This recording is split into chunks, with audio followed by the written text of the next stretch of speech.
ఈశాన్ శ్రీమద్భగవద్గీత ముఖ్యాంశాలు. శ్రీకృష్ణుడు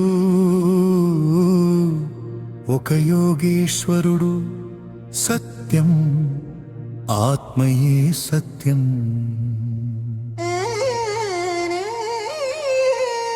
సమాతనం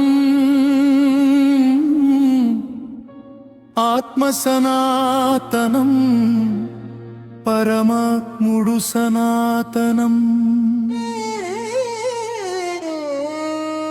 సనాతనం ధర్మం పరమాత్ముని దరిజేరు ప్రక్రియ.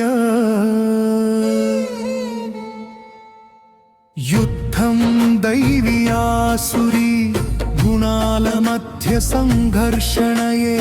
యుద్ధం ఇవి అంతఃకరణలోని రెండు ప్రవృత్తులు, ఇవి రెండు నశించడమే పరిణామం. ఈ మానవ శరీరము మనస్సు ఇంద్రియాల సమూహమే యుద్ధక్షేత్రం.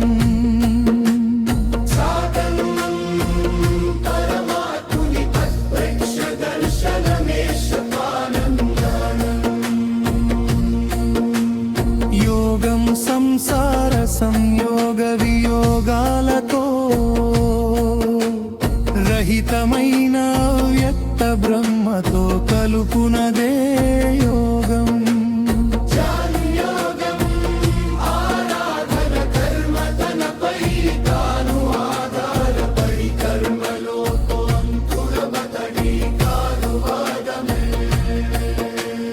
నిష్కామ కర్మయోగం ఇష్టదేవునిపై ఆధారపడి సమర్పణతో కూడుకొని కర్మలో ప్రవృత్తుడగుటయే నిష్కామ కర్మయోగం.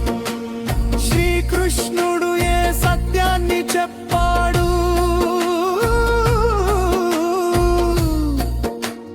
తత్వదర్శకులైన జనులు ఇంతకు ముందు చూచిన, ఇక చూడబోయే సత్యాన్నే శ్రీకృష్ణుడు చెప్పాడు.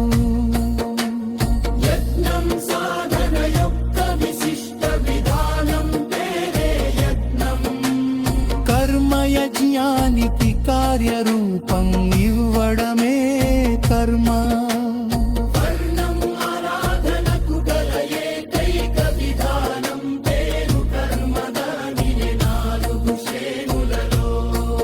విభజించడం జరిగింది అవే నాలుగు వర్ణాలు. అవి సాధకుని ఉచ్చ నీచ స్థాయిలు, తప్ప జాతులు కావు. వర్ణ సంకరం పరమాత్ముని మార్గం ముందు మనుగూడమే రేఖ సాధనలో. భ్రమ ఉత్పన్నమడమే వర్ణ సంకరం. మనుష్యుల శ్రేణి అంతఃకరణ యొక్క స్వభావాన్ని అనుసరించి మనుష్యులు రెండు రకాలు.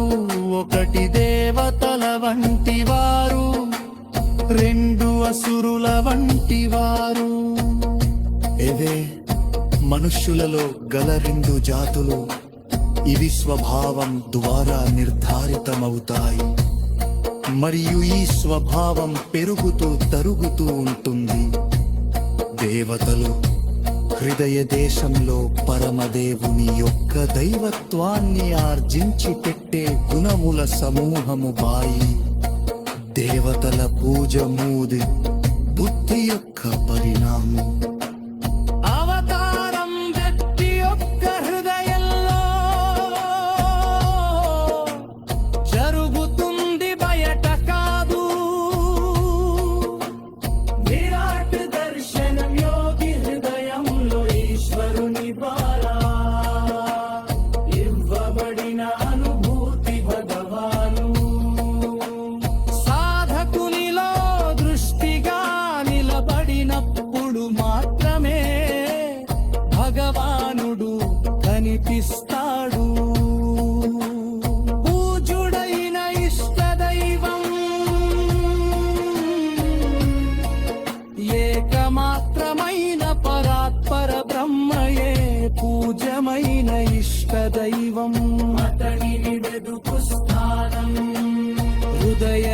ఉపదేశం అతని ప్రాప్తికి పూర్తమ్మవ యొక్క స్వరూప దక్షకు చెందిన మహాపురుషుల వలనే సాధ్యమవుతుంది. గమనిక, ఈ సమాచారం మీకు నచ్చినట్లయితే దయచేసి మా ఛానల్ ని సబ్స్క్రైబ్ చేసుకోండి. మరిన్ని ఆధ్యాత్మిక విషయాల కోసం ఈ వీడియోని లైక్ చేయండి మరియు మీ మిత్రులతో షేర్ చేయండి.